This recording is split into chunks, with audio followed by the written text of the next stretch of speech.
Media మిత్రులందరికీ నమస్కారం. ఇక్కడ విచ్చేసిన గౌరవనీయులు చంద్రవాడి శ్రీనివాస్ గారికి స్వాగతం. ముందుగా చేంబర్ తరఫున, తెలంగాణ స్టేట్ ఫిల్మ్ చేంబర్ తరఫున ఆయనకు వచ్చిన సన్మానం.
ఇప్పుడే తెలంగాణ ఎగ్జిబిటర్స్ అందరు కలిసి ఒక మీటింగ్ జరుపుకున్నామండి.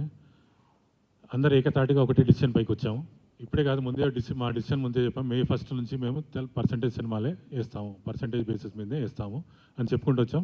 సో ఇప్పుడు కూడా మళ్ళీ అది రీకన్ఫర్మ్ చేసుకొని ముందుకెళ్తున్నాము. సో ఇదే విషయం మీద ఫస్ట్ గౌరవనీయులు శ్రీనివాసరావు గారు మాట్లాడతారండి.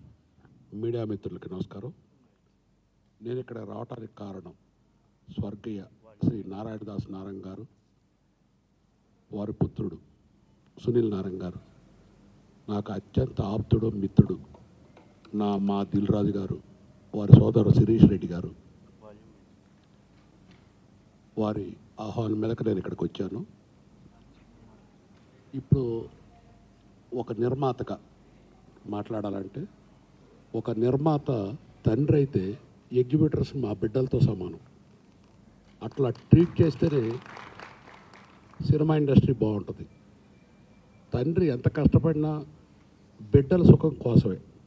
అట్లానే మీరు ఇప్పుడు గత 20 ఏళ్ళ నుంచి వస్తుంటే థియేటర్స్ చాలా ఇబ్బంది పడుతున్నారు. ఎగ్జిబిటర్స్ వాళ్ళకి గిట్టుబాటు లేక, వాళ్ళకి తగిన ఆదరణ లేక, మరీ ఒక సంవత్సరం నుంచి ఈ ఎండాకాలంలో ప్రతి ఎగ్జిబిటర్ నిజ జీవితంలో కూడా చెప్తున్నాను, వాళ్ళ థియేటర్ రెడీ చేసుకొని సంవత్సర కాలంలో ఎట్లా ఉన్నా సరే ఎండాకాలంలో వాళ్ళ కనీసం కొంత ఆదాయం వస్తుంది, మిగతా సర్వ్ చేసుకోవచ్చు అనే ఉద్దేశంతో ఉంటారు.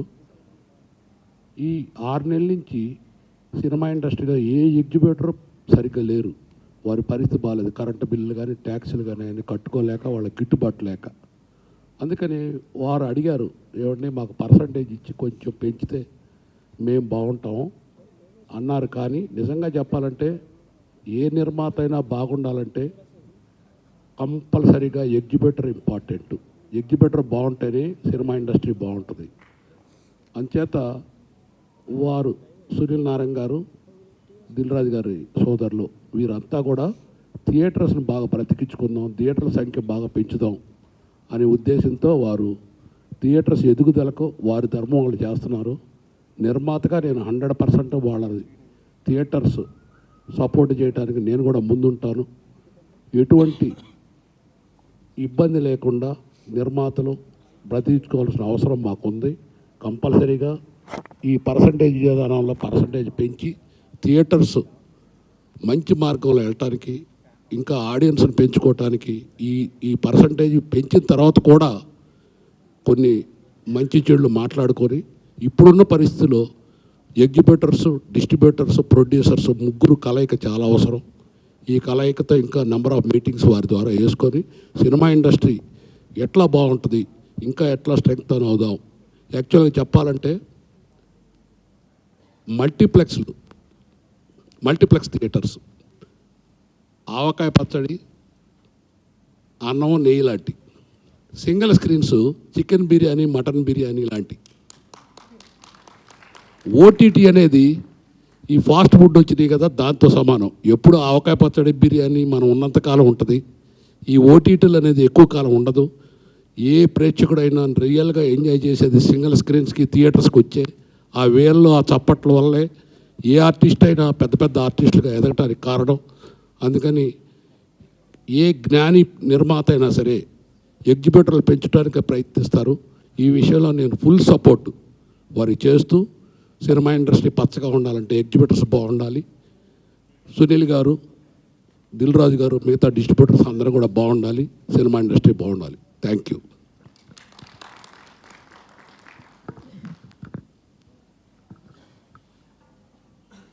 శ్రీశెట్టి గారు మాట్లాడమని కోరుతున్నాను.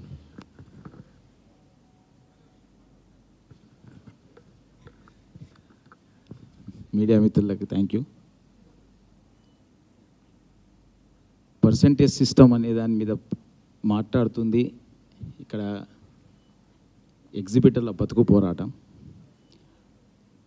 ఇక్కడ ఏ సినిమాని టార్గెట్ చేసి కానీ ఏ నిర్మాతలని బాధ పెట్టి కానీ ఇది చేయట్లేదు, అందరూ అర్థం చేసుకోవాలి. మన తెలుగు నిర్మాతలకు మా రిక్వెస్ట్, మీరు మమ్మల్ని వేరే దృష్టితో చూడకండి. ఎగ్జిబిటర్ని కాపాడండి, థియేటర్లను కాపాడండి please.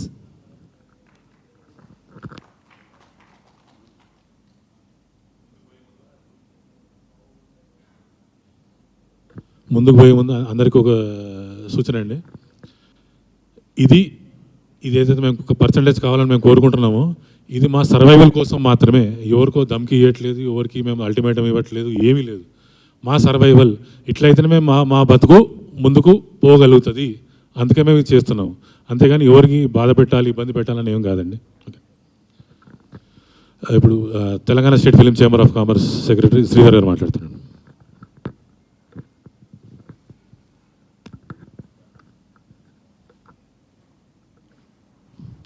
Thanks for electronic media, paper media అందరికీ థ్యాంక్స్ ఫర్ కమింగ్. సార్ మేము 2012 నుంచి కొట్లాడుతున్నాం ఈ పర్సంటేజ్ సిస్టమ్. 2008 మళ్ళీ దాంట్లో 12కి వచ్చింది, దాని తర్వాత 16లో కొట్లాడినాము. లాస్ట్ మొన్న మీరు చూసి రోజు హరార వీరమల్లు అప్పుడు కూడా మీకు ఎందుకు మేము పర్సంటేజ్ చేస్తాము, 2 months వెయిట్ చేయండి అన్నారు. సరే అని వెయిట్ చేసినాము. మా పేరు బద్నాం చేసిరు, థియేటర్లు బంద్ చేస్తారు అని చెప్పి. మేము థియేటర్లు ఏం బంద్ చేస్తలేము, మేము థియేటర్లని ఓపెన్ పెడుతున్నాం. ఎవరు అయితే పర్సంటేజ్ ఇస్తారో వాళ్ళ సినిమా ఆడుతున్నాము. ఇప్పుడు కూడా నిన్న కూడా అన్నపూర్ణ స్టూడియోస్ వాళ్ళు మీరు సినిమా ఆడండి సార్, మీరు పర్సంటేజ్ సిస్టమ్ మీరు ఎట్లా డిసైడ్ చేస్తారో అట్లా మేము డిసైడ్ అయ్యి ఉంటాము అనేసి. ఆల్మోస్ట్ గీతా ఫిల్మ్స్ కానీ, సురేష్ కానీ, వెంకటేశ్వర కానీ, ఏషియన్ కానీ అందరూ పర్సంటేజ్ సిస్టమ్కి వచ్చేసినాం. ఒక్కలో ఇద్దరో ఇదే చేస్తున్నారు, వాళ్ళు కూడా తవ్వకు వస్తారు. వాళ్ళు కూడా టోటల్ తెలంగాణ అందరు పర్సంటేజ్ అయింది, ఎందుకంటే ఆల్ ఓవర్ ఇండియా పర్సంటేజ్ అయిపోయింది. లాస్ట్ టైం మన సౌత్ ఇండియా ఫిలిం ఛాంబర్, నేను, సురేష్ బాబు గారు, సునీల్ గారు అందరం పోయినాం. పోతే సౌత్ ఇండియా ఫిలిం ఛాంబర్ మీరు ఎందుకు ఆడతలేరు పర్సంటేజ్, మీరు పర్సంటేజే ఆడండి అని చెప్తే మళ్ళీ ఇక్కడికి వచ్చినాక మీటింగ్ పెట్టాను. 2-3 లెటర్స్ రాసినాం తెలుగు ఫిలిం ఛాంబర్కి. మీటింగ్ పెట్టండి సార్, ఎప్పుడు పెడతారు సార్ అని. 8th అన్నారు, 10th అన్నారు, 12th అన్నారు, ఇప్పుడు 15th అని చెప్పారు. అంతలోపాటు మేమే పెట్టుకున్నాం మీటింగ్. మాకు ఎవ్వటువంటి దుష్మని లేదు. ఆల్ డిస్ట్రిబ్యూటర్స్ ఆర్ బ్రదర్స్ లెక్కలనే. మాకు పర్సంటేజ్ సిస్టమ్ అయితేనే ఆడతాం, లేకపోతే ఆడము. మా థియేటర్ బంద్ చేసుకుంటాం.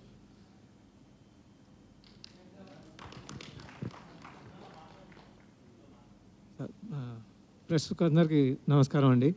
ఇది ప్రపంచం మొత్తం పర్సంటేజ్ సిస్టమ్ ఆడుతుంది, భారతదేశం మొత్తం పర్సంటేజ్ ఆడుతుంది. ఈ తెలుగు రాష్ట్రాలు తప్ప అంతటా పర్సంటేజ్. ఈ పర్సంటేజ్ విధానం ఏంటంటే పర్సంటేజ్ ఆర్ రెంట్ అని రాస్తారు. అక్కడ మాకు పెద్ద ప్రమాదం. ఓన్లీ పర్సంటేజ్ అని కనుక వేస్తే మాకు ప్రమాదం లేదు. ఒక ఎగ్జాంపుల్ చెప్పాలంటే, ఒక పెద్ద సినిమా వేసినప్పుడు 40 లక్షల రూపాయల షేర్ వస్తుంది నా దగ్గర, నాకు ఇచ్చే అద్దె 1 లక్షే. అదే 40,000 చేసినప్పుడు షేర్ 20,000 అంటారు.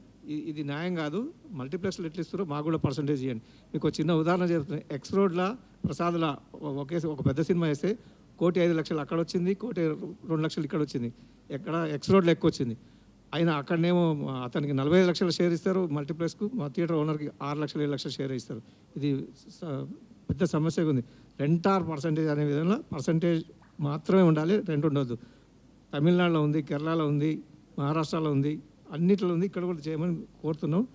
ఇది 2008 నుంచి జరుగుతున్న పోరాటం. ఇప్పుడు శ్రీధర్ గారు చెప్పినట్టు దయచేసి పర్సంటేజ్ అయితేనే మాకు మనకు ఉంది, లేకుండా కష్టం. ఇంకొకటి, ఇప్పుడు నడుస్తున్న థియేటర్లు గత 10 సంవత్సరాలు తీసుకుంటే దాదాపు 3,000 పైన ఉండే.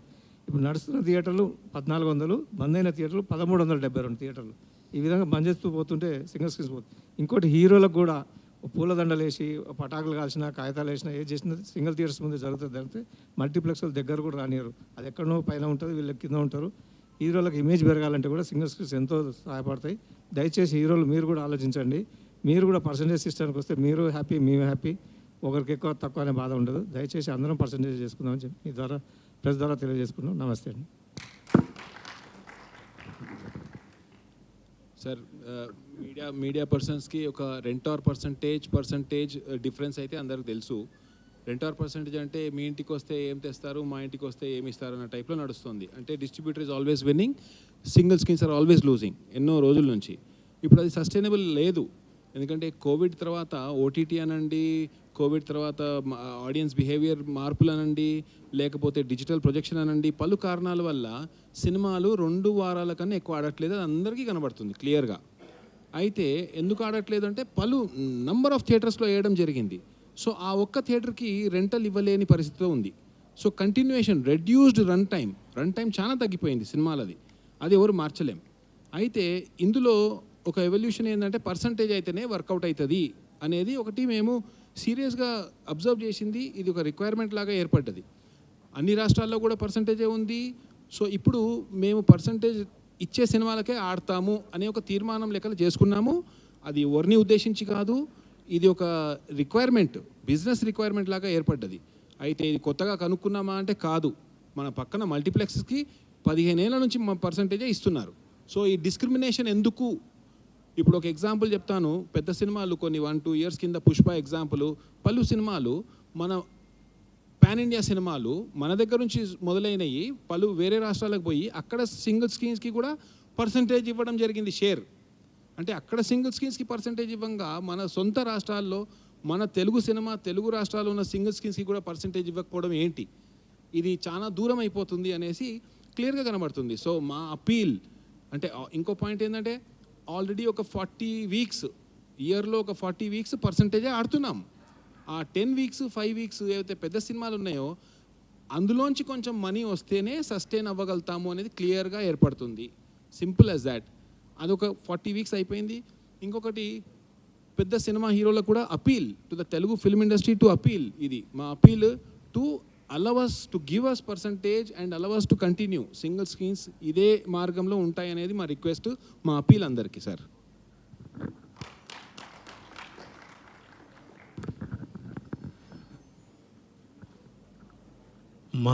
మా బాధ కరెక్ట్గా ఎక్స్ప్లెయిన్ చేయాలంటే ఒక ఎగ్జాంపుల్ చెప్తామండి. లేటెస్ట్గా సంక్రాంతి సీజన్ చిరంజీవి గారి సినిమా ఒక సింగిల్ థియేటర్ పేరు వదిలేండి, సింగిల్ థియేటర్లో ఫస్ట్ వీక్ నెట్ 50 లక్షలు వచ్చిందండి. ఆ థియేటర్ రెంట్ 5 లక్షలు మాత్రమే. 5 లక్షలు పోగా 45 లక్షలు అటు ప్రొడ్యూసర్కి వెళ్ళిపోయింది. థియేటర్కి 5 లక్షలు మిగిలింది. రెండో వారం వచ్చేసరికి ఆ థియేటర్ నెట్ 5 లక్షలు మాత్రమే. దాది అప్పుడు ఏంది, 5 లక్షలు థియేటర్కి రాలేదు. అక్కడ మళ్ళీ పర్సంటేజ్ వచ్చింది 50-50 అని. 2.5 లక్షలు అటు ప్రొడ్యూసర్కి పోయింది, 2.5 లక్షలు ఇక్కడ పోయింది. అంటే మాకు ఆ 2.5 లక్షలు లాస్ అన్నట్టే కదా ఆ వారం.